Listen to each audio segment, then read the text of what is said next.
A USS Dwight D. Eisenhower carrier strike group maintained standard patrol formation beneath a moonless sky.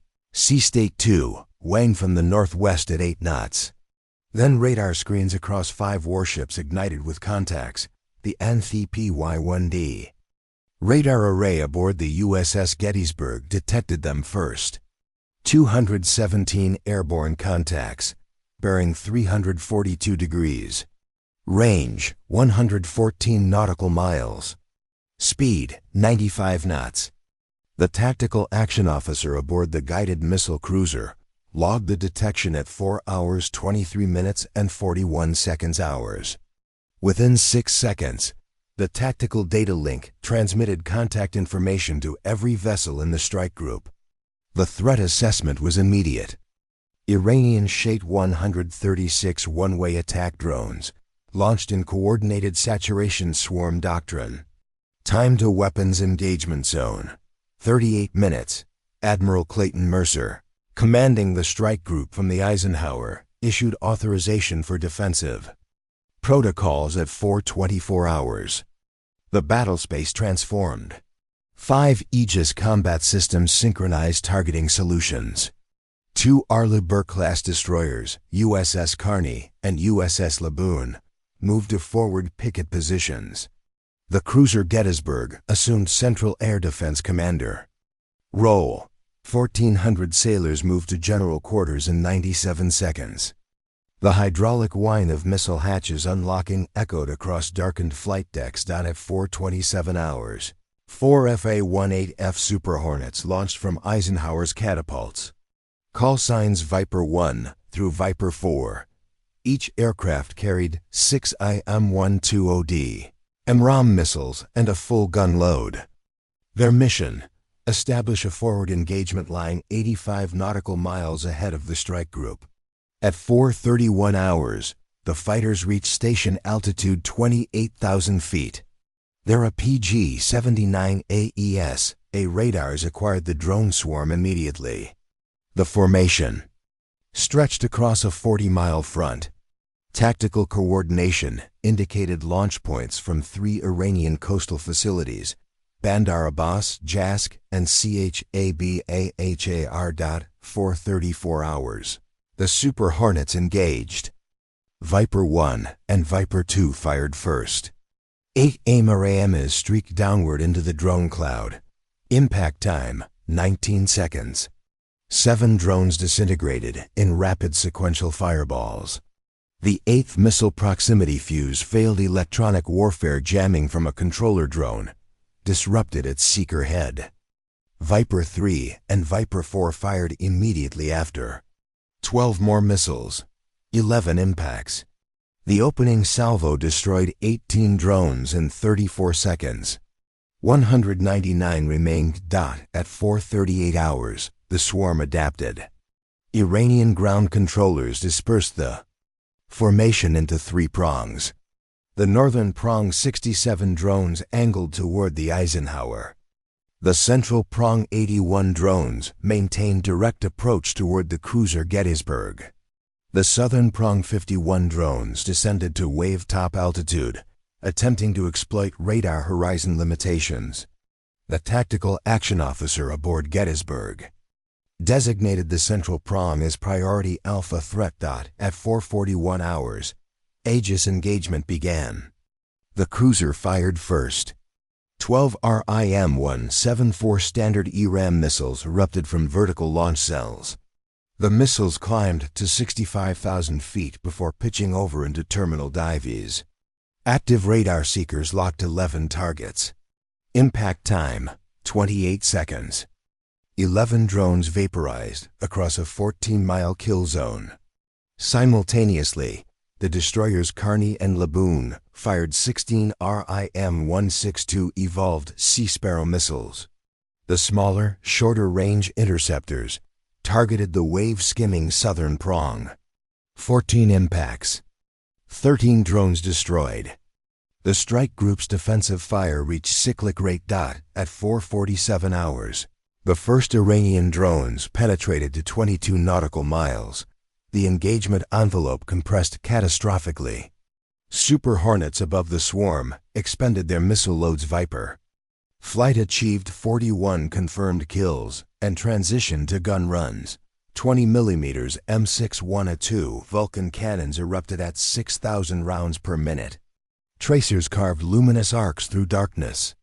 Viper 3 achieved 4 gun kills in a single strafing pass. Viper 2 destroyed 3 more before breaking off for fuel. The fighters had accounted for 48 drones total. 151 continued inbound. At 4:51 hours. RIM-116 rolling airframe missiles activated. The short-range point defense weapons represented the strike group's penultimate defensive layer. USS Carney fired 8 rams in 4 seconds, 7 impacts. USS Laboon fired 6, 5 impacts. USS Gettysburg fired 12, 11 impacts. The missiles intercepted drones at ranges between 4 and 7 nautical miles. Explosions rippled across the forward engagement zone like a fireworks display collapsing inward. Burning composite.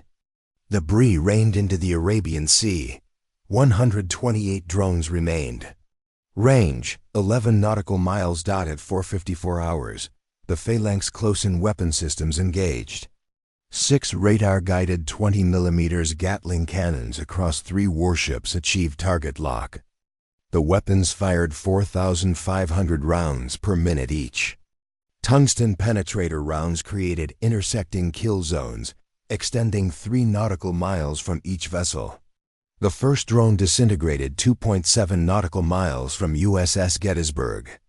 The weapon system cycled through targets with mechanical precision. 12 drones destroyed in the first 40 seconds of Phalanx engagement, then 20 more. The gun mounts swiveled with inhuman speed, tracking, firing, killing. Muzzle flashes created a near-continuous strobe effect across the warship superstructures. At 4:57 hours, electronic warfare assets activated. The EA-18G Growler, orbiting 40 miles northwest of the strike group, unleashed its Alki-99 jamming pods. High-powered electromagnetic pulses disrupted Iranian command and control frequencies. 31 drones lost data link connection with their ground controllers. Without guidance updates, their navigation systems defaulted to pre-prung GPS. Waypoints. Navy cyber warfare specialists aboard the Eisenhower exploited the vulnerability. Spoofed GPS signals fed false coordinates into the drone navigation processors. 17 drones veered off course, plunging harmlessly into the ocean, miles from any vessel. 14 more began circling in confusion before fuel exhaustion forced them down. At 5:01 hours, the tactical situation reached critical culmination. 66 drones remained. Range to nearest vessel, 4.3 nautical miles. Phalanx systems firing continuously. RAM launchers reloading. Aegis systems tracking, prioritizing, engaging. The sea erupted. Explosions overlapped. Sonic concussions merged into a sustained thunderclap. The Gettysburg's forward Phalanx mount destroyed 7 drones. In 18 seconds, the aft mount killed 9. Carney and Laboon contributed 19 more kills. The remaining drones pressed through the defensive fire. 21 reached the 3 nautical mile mark. 12 reached 2 nautical miles. 6 reached 1 nautical mile. At 5:04 hours, USS Carney sustained impact.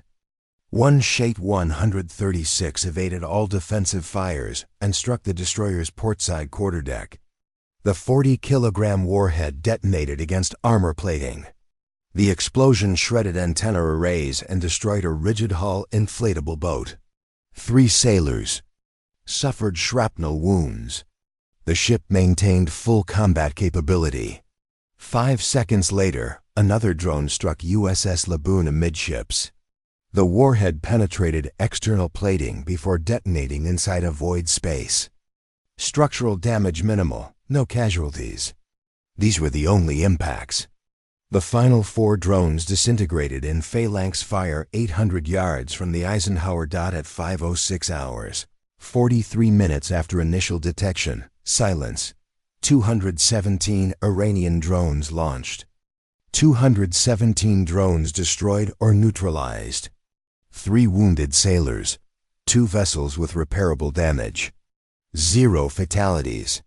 The USS Gettysburg alone fired 64 missiles and 3,200 rounds of 20 mm ammunition. The strike group collectively expended 112 missiles and over 18,000 cannon rounds. The engagement set a modern naval record for simultaneous aerial threat prosecution. Damage. Control teams aboard Kearney and Laboon completed initial assessments by 5:22 hours. The destroyer Kearney reported a 14-foot breach in non-critical structure. The Laboon reported compromised bulkhead integrity across 2 compartments. Both vessels remained fully mission-capable. Medical teams treated the 3 wounded sailors for minor shrapnel lacerations. All 3 returned to duty within 6 hours. By 6 o'clock hours, the strike group resumed standard patrol formation. By 7:30 hours, replacement ordnance arrived via vertical replenishment from USNS Arctic. The strike group's logistics vessel. The tactical lessons were immediate and unambiguous. Integrated air defense networks operating with full Aegis coordination could defeat saturation drone attacks of unprecedented scale. The engagement validated multi-layered defense doctrine. Fighter aircraft establishing forward kill zones. Medium-range ship-launched missiles creating buffer space. Short-range systems providing terminal protection, and close-in weapons serving as final safeguard.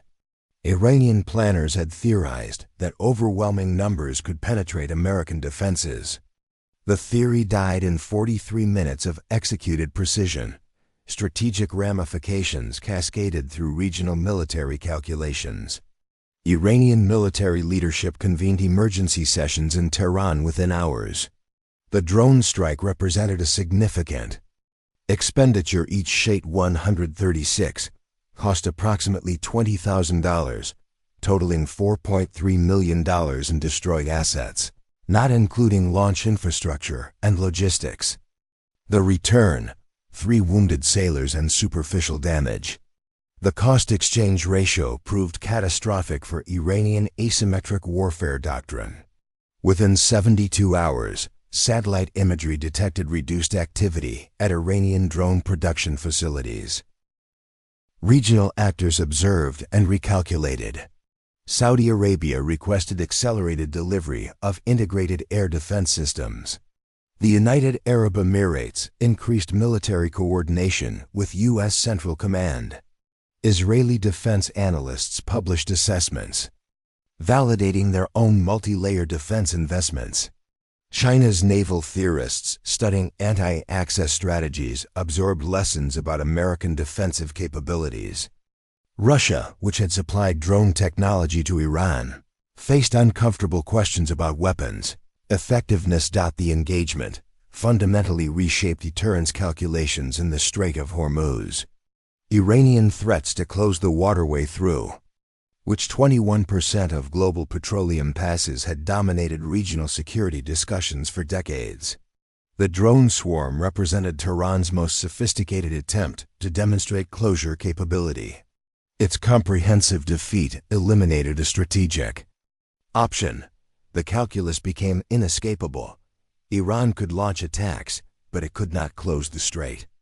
Not against an adversary capable of destroying 200+ simultaneous threats while sustaining 3 minor casualties. The United States did not issue formal statements beyond a brief Pentagon confirmation of defensive operations. The silence carried more weight than rhetoric. The tactical facts required no elaboration.